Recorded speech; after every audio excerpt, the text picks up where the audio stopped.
You're listening to the Creative Boom podcast with me, your host, Katie Cowan. My next guest is Lisa Maltby, a freelance designer, illustrator and lettering artist based in Sheffield. She specialises in work that has a traditional and authentic feel, and her clients include John Lewis, Virgin Atlantic and English Heritage. She's someone who I've followed on Twitter for many years and is a force for good in supporting the creative community. In 2019, she took the time out of her busy schedule to create a pricing survey for illustrators and shared the results online to help those of you out there struggling to set your day rate or decide on how much you charge. I met up with Lisa in Manchester to chat about the highs and lows of running a business and how she has found freelancing so far.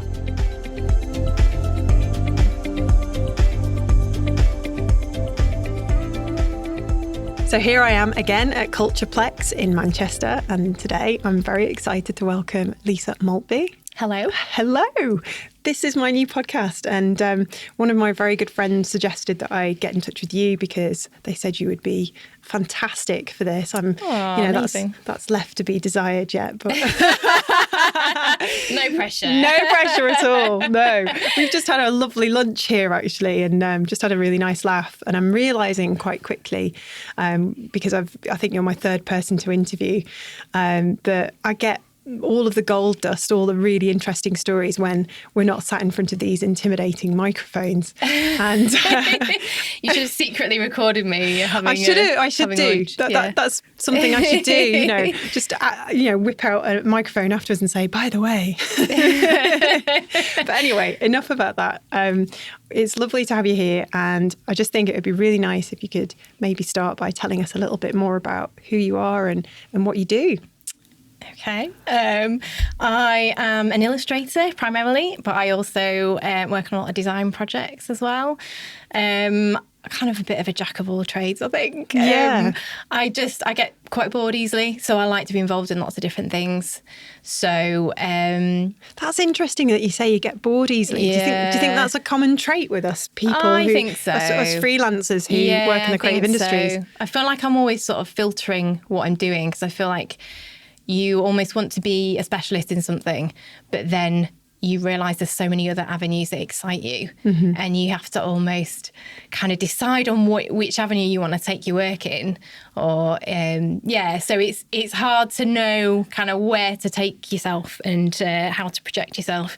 So I'm always working on lots of different things, and sometimes I'm unsure of what to put out there, what to show, what I do. So I quite like that though. It's quite open. Like I quite like being at that, like the freedom of working for myself and having the excitement of loads of different projects is really exciting. It's really liberating, isn't it, to just be your own boss, definitely, and challenge yourself daily, because there isn't. It's never boring, is it? No two days are the same. And that's like part of the reason why you work for yourself is you get that autonomy in what you're doing. So you can pick up projects and put things down and take yourself on a completely different direction. And that's why, you're not tied to working in a big company or whatever. And, you've not got those boundaries. So it's exciting, but then you also have to then rein yourself in. So yes, that's the danger. I mean, I think when I went freelance, maybe 13 years ago, I was expecting to have all this freedom and, go on holidays a lot. Don't get me wrong, I wasn't expecting it to be a walk in the park, but I guess I felt that it would be, I would have more freedom and take more time off, but that's not the case, is it? No, totally not. It's actually really hard work. It really is. I think it takes a special kind of person, actually. Yeah, it's really, really challenging. And I don't think a lot of people realise quite how challenging that is. Oh, you're so lucky because you get to do this and this. And it is a real privilege because you do get to, well, like I've just said, have that freedom, and you get to do those exciting things that make you tick, but also it's really hard. So you have to then balance that with the fact that you are trying to run a business, keep your head afloat, pay your bills, all while having a creative life, which is a bit of a tension, I guess. Yeah. Have you always worked for yourself, or did you? No, I've worked in different jobs. So I worked for a design agency for the longest stint for quite a long time before I went freelance. Before that, I had other graphic design jobs. So I've been working independently for 4 years. about. So Fantastic. yeah. And primarily because I needed flexibility. I needed to have flexible hours, and also just wanted to work on projects that excited me a little bit more. So kind of a mix of those things. And what kind of projects are you working on today? Well, nothing today, obviously, because I'm trying. Because you come I've left my laptop at home. I've been really good, and I'm very honoured to have you. Yeah.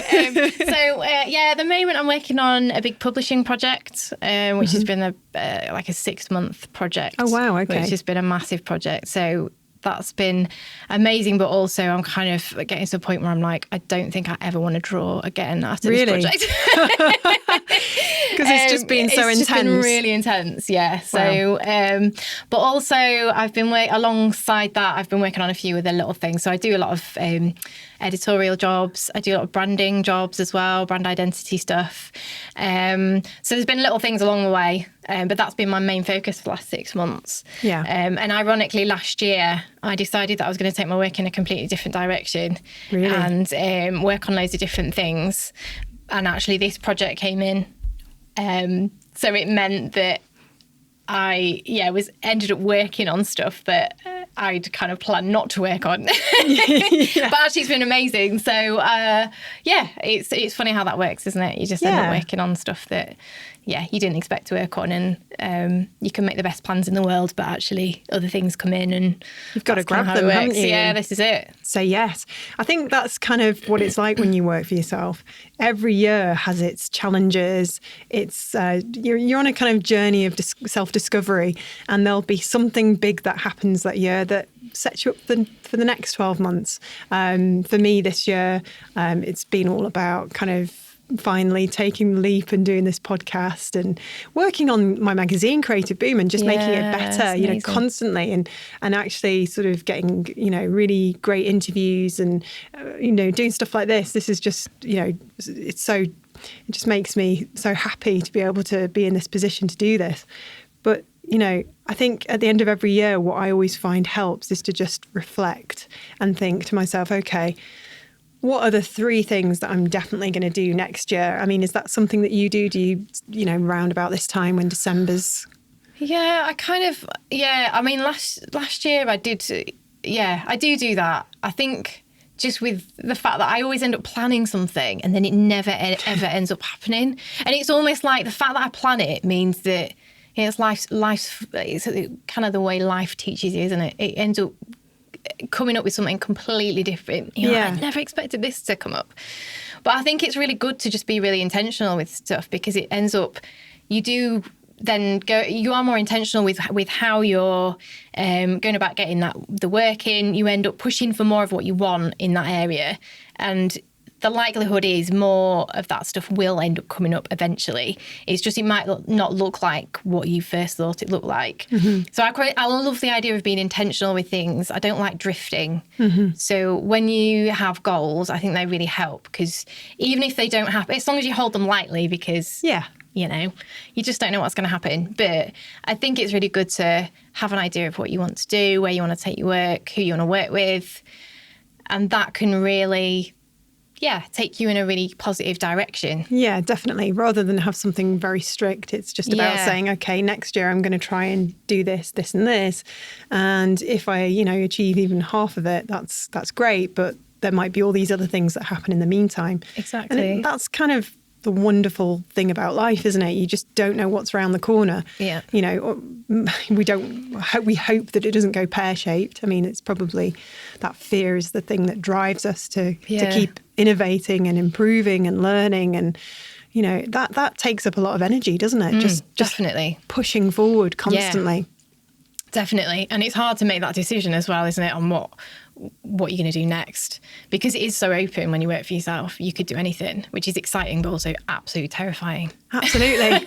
It really is. And trying to sort of balance that with paying the bills and making sure you're getting enough time off, because it's so easy when you work for yourself to just work every hour, isn't it? I mean, have you ever found yourself in that position where, and I have plenty of times, where you're focusing too much on work and you've forgotten everything else? Yeah, definitely. In fact, like the first year I think I just worked too hard. I was really sort of, obviously I needed to get the work in, but I really burnt myself out working really, really hard, working evenings. I had a young baby at the time as well, and another older child as well. So it was trying to do that at that point was kind of broke me a little bit.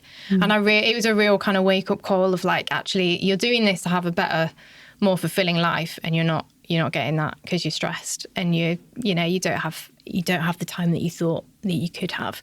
It's a difficult situation because you're like, well, I need to pay the bills and I need to push for this sort of work to be able to get that work in. So it's a bit of a reality check of, okay, this is going to be hard. So where do you put those boundaries in for yourself to kind of protect your sanity a little bit and kind of draw the line? So I am a lot better with that. I don't really work weekends unless I'm really, really really busy. And I don't really work evenings anymore. I used to work a lot of evenings. So yeah, you have to put in those boundaries, don't you? Because it gets really challenging. You almost have to tell yourself, look, the world's not going to end. I think in our own heads, we're kind of always, I don't know, like we were talking when we were having lunch just now about how we have these voices in our heads that give us these narratives that aren't true. They don't actually exist. I might place lots of importance on whether I put out an Instagram post on a certain date or time, something as simple as that, and stress about it if it doesn't happen. So, it's all these little things that you have to do when you run a business or a side project or whatever that it can build up, can't it? Definitely. And you can think, gosh, I mean, you really do just have to take a step back and say, look, everything's going to be okay. Yeah. The world totally isn't going to fall apart if I don't put out a tweet. That important. Yeah, exactly. Don't stress about it. Yeah, definitely. And there's definitely things where you just have to. You have to kind of settle a little bit. You have to compromise, don't you? Yeah. And I think you've got all these grand plans of what you want to do. And I think the more I've gone on, the more I've realised that certain ambitions are just really unrealistic and don't matter. Yeah. And actually what really matters is that I'm happy and I'm doing fulfilling work right now. So it doesn't bother me as much kind of trying to, we're talking about goals and things. They are literally things that just keep me ticking on and drive me a little bit. But it's not like the end of the world if those things don't happen. Yeah. And I think I used to place so much on like what I've achieved, and you kind of realise that that's not the important thing. It's kind of that journey of like, are you enjoying what you're doing while you're doing it? Yeah. Don't stress about being this super successful person.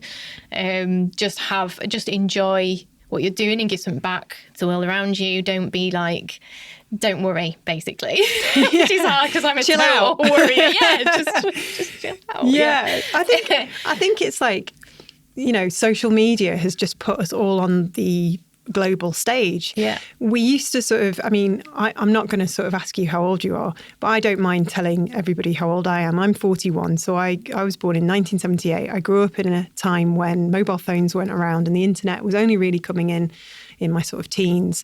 And it was great because you could make mistakes and you could be yourself and try new things out and take risks. And nobody else would really see it apart from maybe your schoolmates or your mates in college or university or whatever. And now, if you put anything out there, it can be seen by the whole world. Yeah. And you're seeing the whole world right back at you. So exactly. We've now got it might be completely in our heads, but I've been talking to a lot of people about this lately, and you'd be surprised, big names, people who've been in the business for 50 plus years. They're affected too, and it's this Instagram anxiety. Yeah. We see what's going on, and it kind of makes us think, we're not good enough. But I think it's worse for people in the creative industry and particularly independents, because you have to keep promoting what you're doing to get the work in. So you do. It's not like you can just. You could just switch off for 6 months and be like, sod it. It doesn't really matter. Yeah.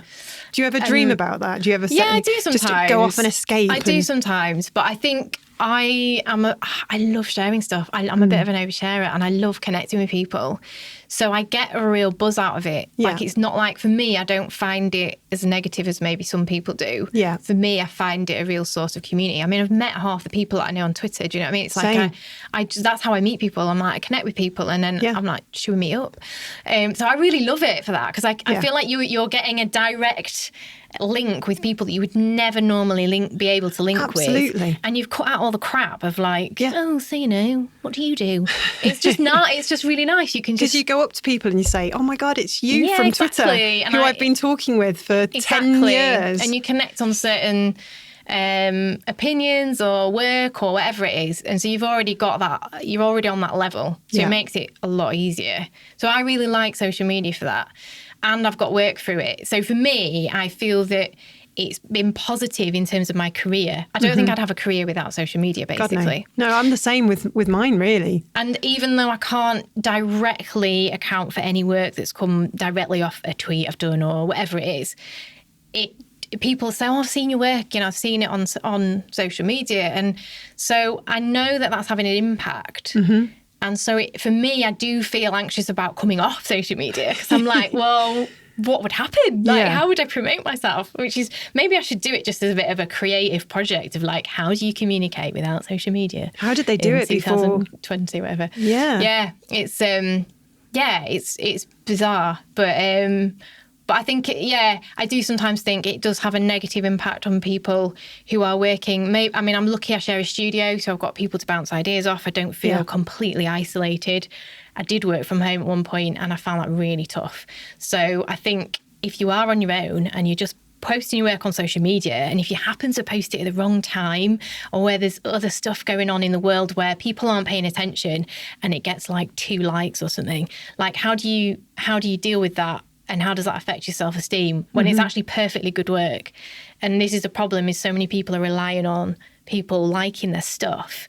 And actually it doesn't matter, because people are probably still seeing that, or, it's not a reflection on how bad you are or how good you are. Do you know what I mean? So it's tough, because you have to kind of keep pushing through that and just be like, well, I'm just going to keep... It's the mental battle, isn't it? Yeah. You have to just keep putting these positive, confirmations and saying, exactly. Actually, and just understand that everyone's good. in the same boat, and everyone feels the same way about stuff when they post stuff. It does feel really vulnerable, and that's the other thing. It's like when you're an independent, you are you're your own person. Putting it's yourself not like out you're there. a company. Yeah. So when you work for a company and you're posting on social media, well, you don't give a shit if nobody likes a tweet, because you're like, well, it's not me, it's fine. Yeah. You take it really personally when it's you, yes. and it's your work, it's what you've grafted for, and people are just like, not bothered. You're like, oh my God, is my work shit? And it's not at all. It's not at all. And so I think you have to be really like real with yourself about it, and know when to realise that the world away. Doesn't revolve around ourselves. It's, exactly. Everybody else is in the same spot, and as long as we recognise the love and the hate relationship we have with social media, focus more on the love, then we can be friends with it still, and not have this desire to jump in a boat and sail away for 12 months. I know. And never to be seen again. Leave me alone. I've had enough of this criticism and the lack of likes. Anyway, moving on. So you just mentioned before that you share a studio with some other creatives. How's that going? Really well. I share it with 4 other creatives of different skills. So it's really great, because we can bounce ideas off each other. I don't feel as isolated, like I just said, working from home. We can sometimes collaborate on things. We pass work on to each other. So it feels a positive place. Do you ever have a laugh? Do you like dance and we're sing? really serious. We don't laugh at all. Really? Is it that bad? I was going to come and say hello. No, it's really great. It's really great. We have probably a bit too much. Probably some days don't get as much work done as we'd like, because we are prattling about. But actually, it's really good, because you just got that. Yeah, you don't. We were saying this the other day. Like, can you imagine working for a company now and just being this like bonkers cubicle or whatever, and just it's really nice to be able to just all be yourself and not have that pressure to conform. I don't know. Yeah, that's it. That is totally it. Yeah. So it's just a really nice space. We've got a pub opposite our studio. So that's dangerous, but also good. Yeah. So yeah, it's a really good vibe, and I really value it. I really value them. What's the creative scene like in Sheffield? It's good, yeah. Sheffield's a funny place. It's like everyone's probably quite slow to shout about themselves, I think, when there are so many amazing creative people in Sheffield. And it's almost like you have to really seek people out. And when you seek them out, it's like, wow, like, look at what you're doing. This is incredible. So I really like the sort of the history of Sheffield and the sort of, the makers and the, making cutlery and, there's all these little kind of workshops in different art studios. And I think it's got like the most art studios outside of London, or that was the case a few years ago anyway. That's what I read at one point.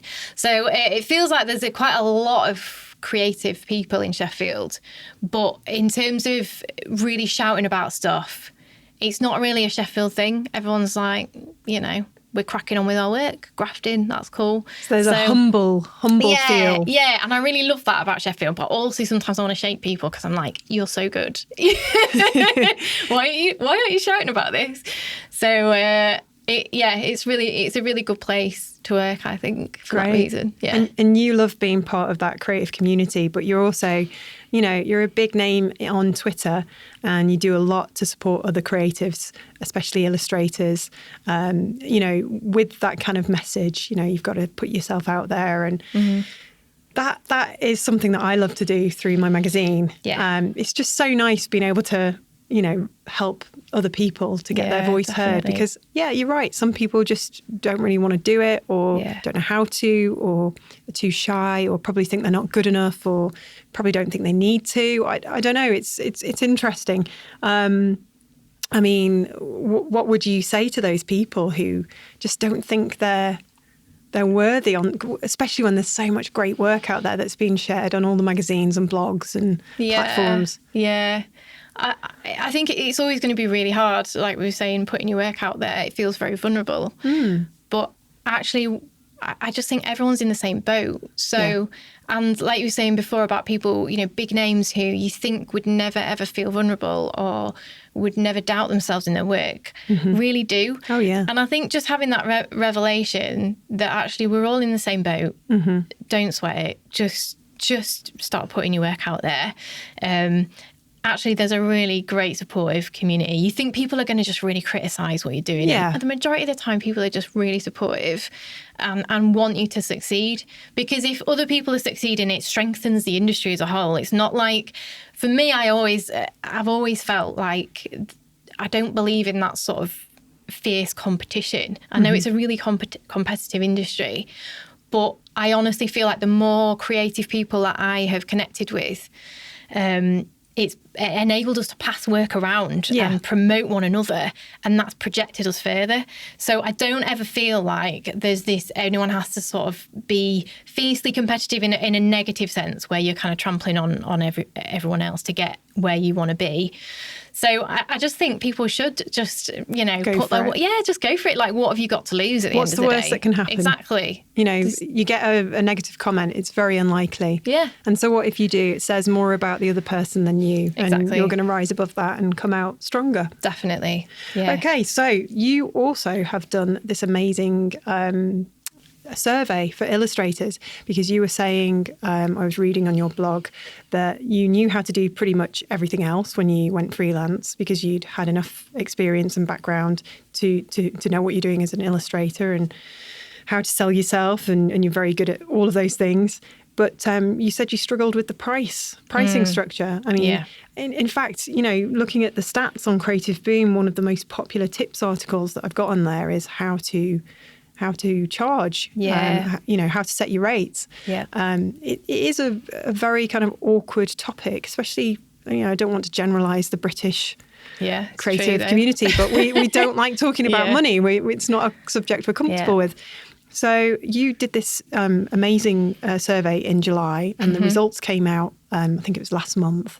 What were the kind of main takeaways from it? What were the themes? So I did the survey. I think I published a survey in July, and then I created a follow-up post from it recently. So the initial one was a survey based on different questions that I put out to illustrators and art directors.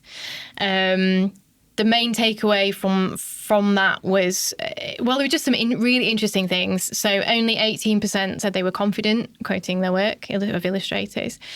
Only 18? Only 18% said that they were confident.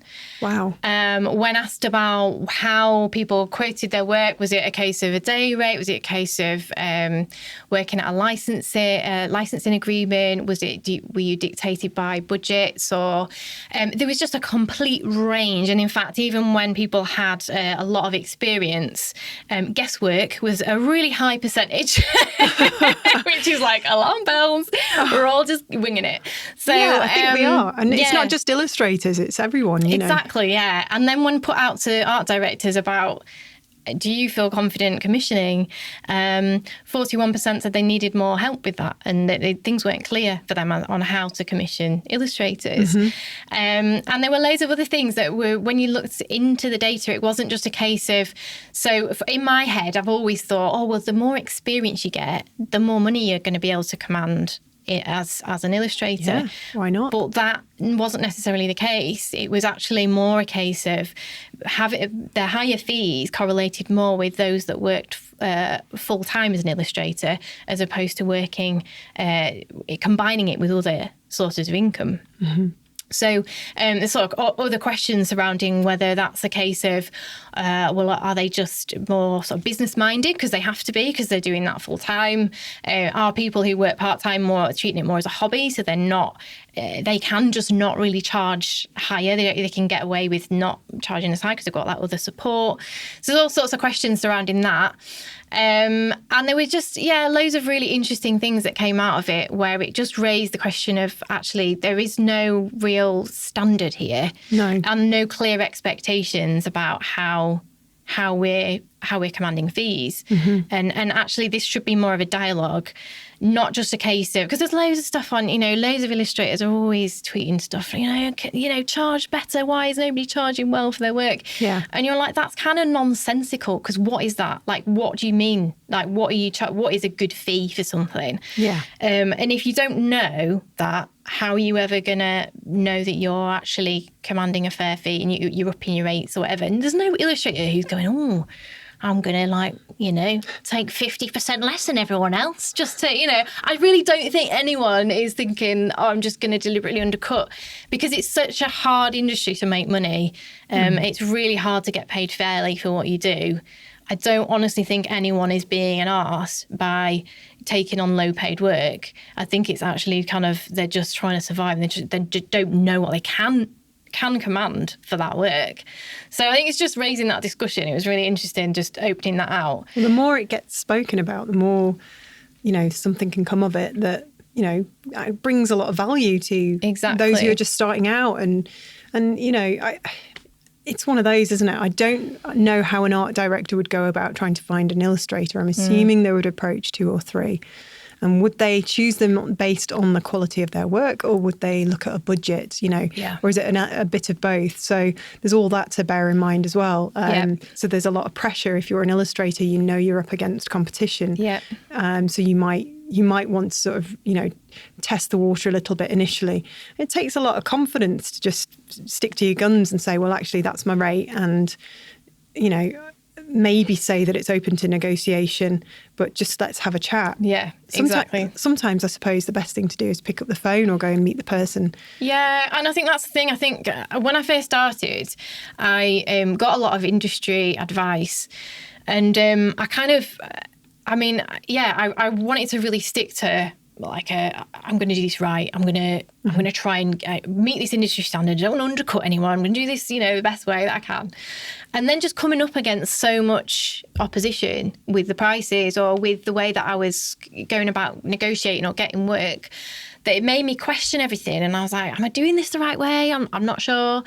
And I think the reality is that there is no set way of doing it. And actually, opening up a dialogue is what's really important. So you want your client or the inquirer to know that you're on their side and that you want to work with them. They want to work with you. How can we make this work? How are we going to make sure that I'm getting paid fairly for what I do, but also you're getting so much value out of this job? Exactly. And I think that's the thing that I really missed when I first started was putting figures out there and then just having this like, you can't charge that for this. And me just being like, oh, what do I do now?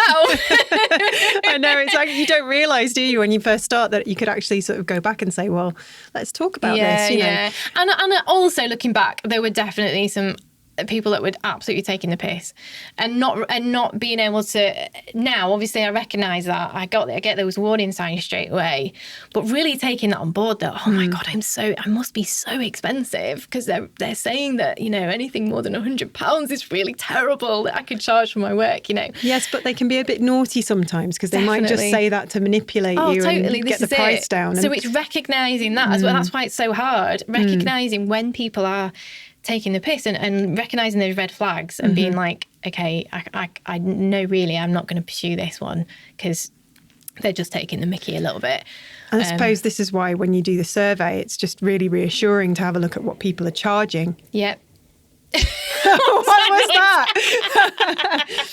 just for the just for you, the listener, that was a big gush of water from somewhere underneath my feet. We are in a soundproof room in Cultureplex. I do not know what that was, but maybe I'll edit this bit out. But what I was going to say was, I suppose that's why the survey that you did was so helpful, because it kind of just, it's a reassurance when you look at what other people are charging, and you can almost then sort of say, okay, well, I'm not taking the mick there. I can push my rate to that. And, oh, it's interesting that, you know, somebody's charged as little as that. Maybe I ought to really kind of, you know, I know everybody was anonymous in the survey, but I bet there were some little kind of bits of feedback that you were like, I really want to email this person and say, you need to be charging more. Or definitely. There need to be charging less. I mean, there was some that had over 10 years experience and their average project fee was under £30. That's ridiculous. And I was like, how are you even surviving? It's really bad.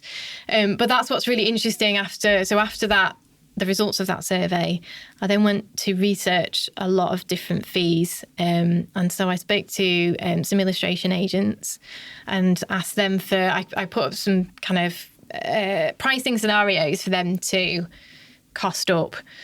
So I researched that, and then also other art directors, asked them for fees. And also other illustrators, like what were they charging? How are you working out fees? Like, to actually put some figures together, because people don't talk about money, as we know. No. They find it really difficult.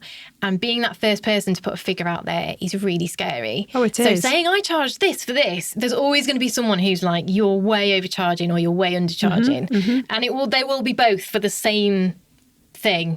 So this survey you've done is just full of rich information. It's going to be a massive reassurance to loads of illustrators out there. How can we sort of like get hold of it? Is it on your blog? You know, what's your website address? This is your chance to shine. My website address is lisamaltby.com. So it's under the articles section. So the original post was obviously the survey results that I did based on questions asked to illustrators. And then the follow-up post was a response to it, which was getting actual fees from people. And basically it's a resource to help illustrators to work out fees themselves. I think the main takeaway is that so many people relied on clients to dictate fees.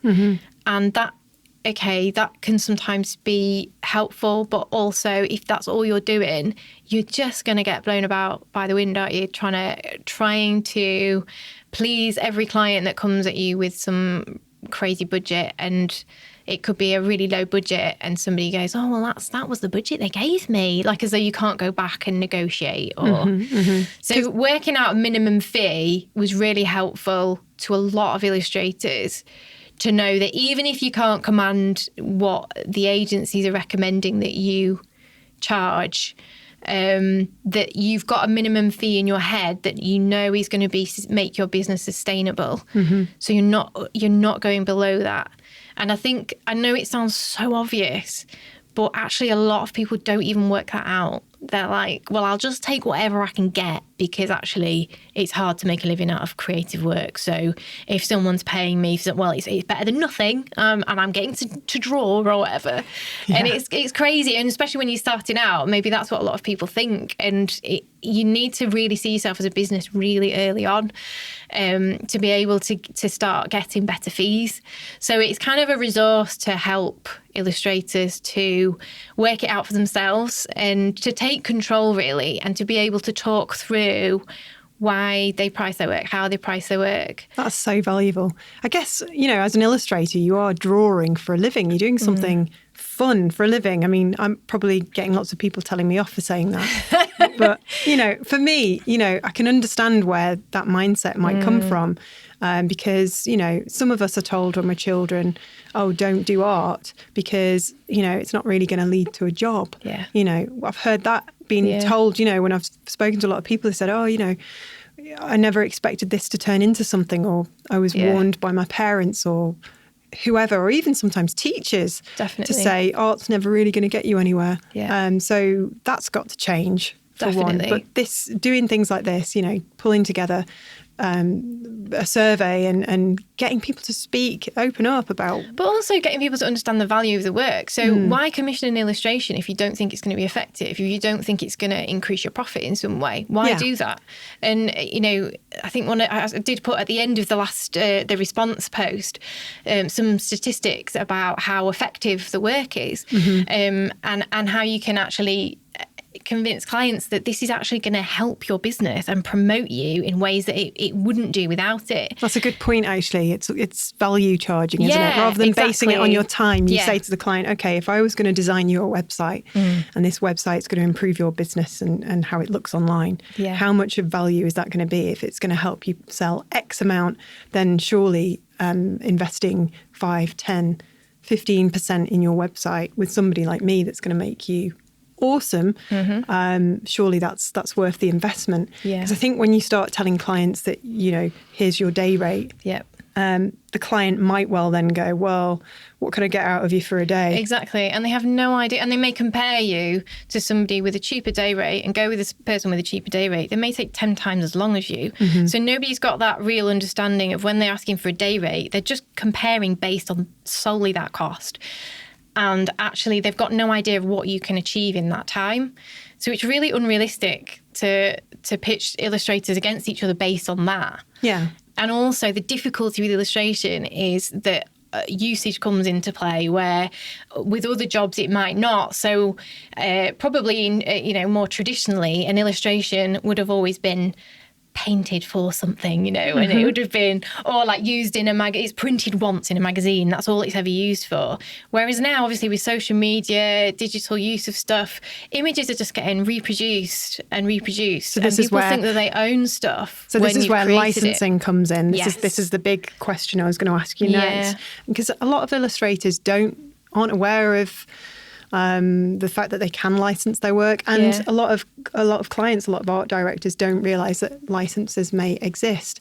And it's different from photographer to illustrator. Everybody does it differently. Some people don't even go down that path of licensing and say those images, once you have them, they are yours. And while others are sort of saying, well, no, actually, I need you to tell me where this is going to appear and how much and in front of who, and this is going to mean an additional cost of this per year. And I don't know. I mean, is that something that's becoming more prominent in illustration? Are people licensing more? I don't know. I don't think so. I think that's traditionally how it's always been done. And I think the difficulty now is, like I was saying, with digital use of work, it's just so easy to reproduce stuff. Or to just take a screen grab of someone's image and then post it on your social media feed and whatever, and not credit people and all of that. So in the past, it would have been very specific use. And now it's kind of, well, how long's a piece of string? We can use this on everything. And so it's, for example, if you were to buy an original Banksy piece of work in your house or whatever, if you were, that well off. That well seen. Yeah. And then, you own that painting, but the copyright stays with Banksy. Oh, you see, this is a really interesting question, but I'll let you finish before Okay. But if you then wanted to then take a photo of that and then reproduce it on loads of stuff, and you were to put it on T-shirts and you started selling that, or you wanted to use it as your business logo or whatever else, well, you don't have permission to do that because the copyright is not yours to do that. And I think most people would probably understand that on a basic level, that actually you own that painting, but you don't own the copyright. So you can't then take that on to further commercial use. Whereas the boundaries are really blurred with things that are produced digitally, and you're providing this for a commercial use, and then somebody thinks that they own it and they can then sell it on to another company, you can put it on everything. And actually, like I was saying before, if that work is to promote a company, and if it's to make a difference and promote stuff that's going to make people buy into their products or services, then that has value. Why use it if it's not? And so then it needs to be reflected in that cost of the value of that work. Do you have contracts in place that you put up front to clients? Is that something that you would recommend all illustrators start to do? Yeah, definitely. And I think that's the thing as well, is being really upfront about things. And making it really clear on a really sort of in simple terms, really, because I think there is a lack of understanding, and that's what I kind of worked out from the research, was that 41% needed more explanation on how to commission illustrators, but also in a survey to art directors, I think it was 80% said, around roughly 80% didn't need to reuse the work that they'd commissioned, and yet then I think it was a really high percentage said that they really needed the full copyright of the work. So it didn't add up. People were saying that the commissioners were saying they needed copyright. Actually, they didn't, because the statistics showed that they didn't actually need to reuse that work again.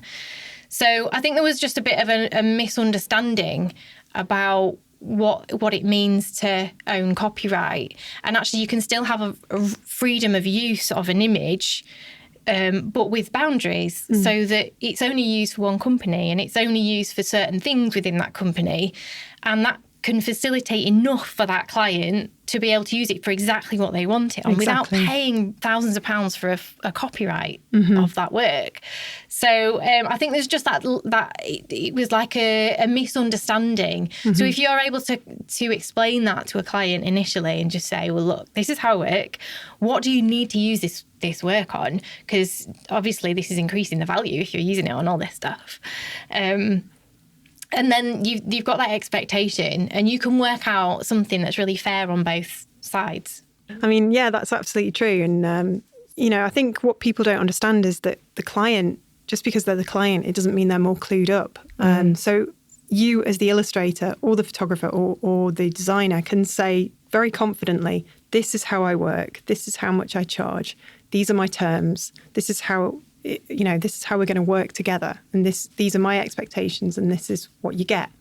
And it's just about having the confidence to say that and know that you're right to do that, and you have a right to do that, and you're not going to put the client off. In fact, if anything, it shows a level of professionalism, and you know what you're doing, which 8 times out of 10, we all know what we're doing, right? Yeah, definitely. But I think people, they really value it, because I'll often say to people, look, I can recommend other people if I'm not right for this job, but this is how I work. That's a nice way of doing it. And I think, I'm happy to recommend other people, and I'm happy to advise on how different people work or whatever. And I think people kind of warm to that because they're like, oh, okay, you genuinely want to help me, and you want to help me get the best solution for this. It's not a case that I'm sort of fighting for this job, and I'm, and I guess that, again, that comes with a certain amount of privilege, doesn't it? Because I've got other work on that I can afford to, I'm not desperate for that job, I guess. Yeah. And that is a privilege, and I appreciate that, because when people are starting out, that's hard. It's hard to say, well, I'm sticking to my guns on this. I think we all have to start off doing work that we might not necessarily do otherwise. Definitely. But I do recognise that as soon as you've just gone, oh, okay, I'll do this for next to nothing. And, you know, if you just start kind of lowering what you're doing without that, you know, obviously there's that healthy negotiation, discussing budgets. But if someone's like, oh, well, I've only got like some minimal fee for this, it's this or nothing. You know, a lot of people are like, oh, okay, this is all I'm going to get. And honestly, you just get completely disrespected the whole time. With working with clients like that, it's an absolute nightmare. And I just think you're far better pushing for real quality work that where you can respect them, they can respect you, and you produce work that you're really proud of and you know will make a difference. When you're working at minimal fees, you can't produce work that you're proud of, and you can't guarantee that that's going to make a difference for their client either. Like I couldn't like stand by the work I was doing when I was working for really low fees. It's like, I'm not proud of that work. I can't promote that work myself, let alone how do I feel about a company promoting that? That's not going to make a difference for them. So if you're confident that your work can make an absolute difference for that company, well, that has a value to it, doesn't it? And so I think if you can explain that a little bit and talk about how you can help in the way that you work that may be different to other people, and let them decide like, how they want to pay for that. You know, do they want to invest in that, or do they want to do something else? Do they want to go on Shutterstock and get something and, you know, get a stock photo for the work, or yeah, I mean, there's so many different options. Yeah, and absolutely, that's their choice. And at the end of the day, as long as you've explained yourself professionally and stuck to that integrity and realised that actually it's not just about the money. You have to think about all of those red flags that might be popping up and think about whether this is going to be a client relationship that's of mutual respect. And if your gut's saying, no, I need to walk away from this, then it's okay to do that. Yeah, there's going to be other opportunities. I mean, you've been freelancing for 4 years. Has there ever been a time when you didn't have work on and were really kind of worried about what was happening next? Yeah, definitely. And I think that's the thing. It kind of comes in peaks and troughs, and you get 1 month where you're snowed under. The next month you could have hardly anything on. There was one point where I had 2 massive jobs on, and I was really excited because one of them was like a really big name, and I was really excited about it. And it fell through, and this other job fell through as well. Oh, no. And I pinned all my hopes on those jobs, and that was a really difficult point. Did it knock your confidence? Massively. Yeah, massively knocked my confidence. And that can, again, when you've had your confidence knocked, the next time somebody comes to you with needing a quotation, it's so easy to slip into that, you know, my work's I might as well. And, you know, and that's the danger. Choose me. Yeah. So you have to keep a level head because you don't know what's going to happen. And it's not a reflection of your work. You know, things happen in businesses where, you know, projects take a different direction, and it's not a reflection of you being bad at what you do. It's just that they may have decided that, you know, photography may be more appropriate this time, or something else has happened in you know, where they've not got enough budget for the job to carry on or whatever. And it's so easy to take it on board as something really personal. It's not. So you just have to keep a level head and not let that reflect how you go about your business, unless you're getting consistent feedback that why you're not getting work is a direct result of the way that you're going about your business or the way that you're quoting or whatever. But the fact is that I've had work on for 4 years that has sustained me full time. So I can't be doing anything that badly wrong. Do you know what I mean? Yeah. So I'm always open to learning, and I'm always open to changing what I do. You know, like I'm not someone who's like, this is the way that you quit your work and that will be me till I die. Like I'm totally open to changing. And the industry will probably change, and I'll have to adapt to that, and I'll have to change. And I'm not, you know, and I also think it's different for each illustrator. So there will be illustrators who price their work completely different to me, and that really works for them. And that's important that, you know, I'm not saying you should charge your work like this. That's the whole point of the second post was... Absolutely. You know, find a way that works for you, but make sure it's bloody sustainable. Like, stop taking on these, like, jobs that you can't afford to live off, because that's bringing the whole industry down. And what we want is an industry that's really strong, because then, you know, more people are investing in it, and we're able to support each other more. We're able to get better jobs in. So it's stronger on the whole. That's fantastic. You clearly love what you do. I mean, what is it that you love about your job so much? And would you say that the life of a freelance illustrator is something you would encourage and recommend to other people? After all that, oh I'd dear. say proceed with caution. Don't be an illustrator. Forget it. Go and get a job. I mean, there have been, plenty of moments like that. I think, and I love what I do, and it's really rewarding. I think it comes with massive challenges, so I'm always really real about that. And I think, again, that's something that it needs to be covered in university courses as well. About the business side of illustration, it's very rare that you get a full-time job as an illustrator for a company. So the chances are you will be working freelance if you do illustration as a course, and if that's what you want to do. So I think I'm always real with people. You know, if students ask me for advice on stuff, I'm really real about the business side is really tough, and you have to negotiate, and you have to market yourself, and you have to spend considerable time doing those things and admin and all of that. It's so boring. So like I probably spend like half of, I mean, I probably am drawing like 50% of the time, if I'm honest, or probably less than that, because I'm doing all this other stuff. And chasing invoices. Exactly, yeah. I'm just checking to see if you received my invoice. Hi there, did you get that email I sent 10 months ago? That was a good bit of advice I got, actually. From someone, they said, don't put just in any email, because it makes it sound so... Yeah, definitely. It gives it the wrong tone. Yeah. Just be confident. So Yeah. I just said just. Be confident. Yeah, but even things like that, like you learn that your language, like when I first started out, I'd be all like, "Hi, I'm really keen to work with you. Really love your work." We all go through that. You know, it's all that, and then suddenly you're like, "Why am I getting all these really patronising responses to everything I'm sending out there? Like, oh, just some feedback for you," and you're like, "Oh shit, like that's not. I really need to sound a bit more professional." But it's finding our feet, isn't it? Yeah. We all have to go through the journey. I mean, one of the things on Creative Boom that I do is I always ask people I interview, what would be your advice to people starting out? And I realise that it's a very silly question, actually, because unfortunately you can't give advice like that. I don't think it can inspire people, and it can certainly kind of reassure. But I think at the end of the day, you have to go through these things yourself. Yeah. What you're doing with these surveys and the support you give on Twitter, they all help.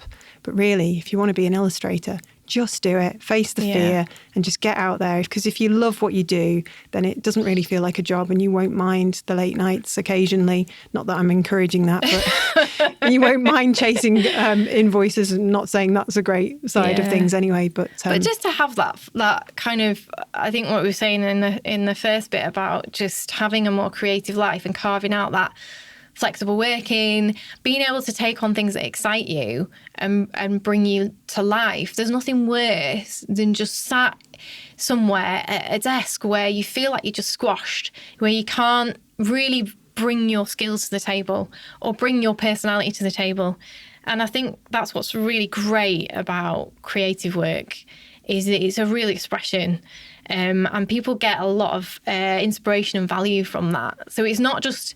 I think often people see creative work as a very sort of selfish thing. Oh, you like drawing, you're just doing that because you like it. Why don't you be a doctor and you can save lives? And I think, great. If you've got that skill, be a doctor. If you love being a doctor, you know.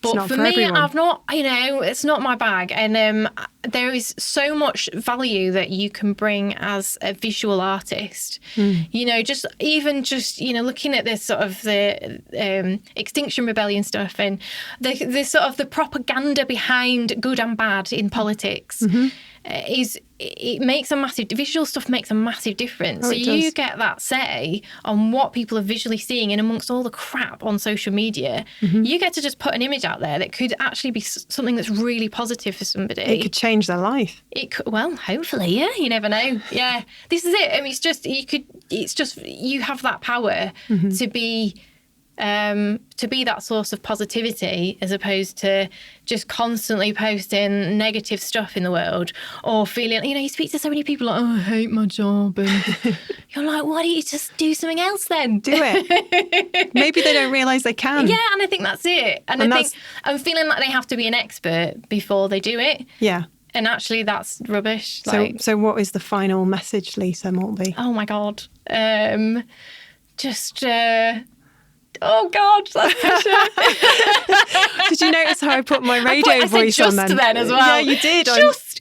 No, not just. Let's go for a confident. Okay. Let's think about this. Face the fear and do it anyway. Yeah. That old cliche. Don't wait to be perfect before you make a step in a direction. And don't worry about what people think. That's the other big thing. Just get out there. Oh, there's that word again. Get out there and do it. Definitely. Yeah. Oh, thanks so much for meeting me here at Cultureplex in Manchester and having lunch, and it's been really nice. Thank you so much. Thank you so much.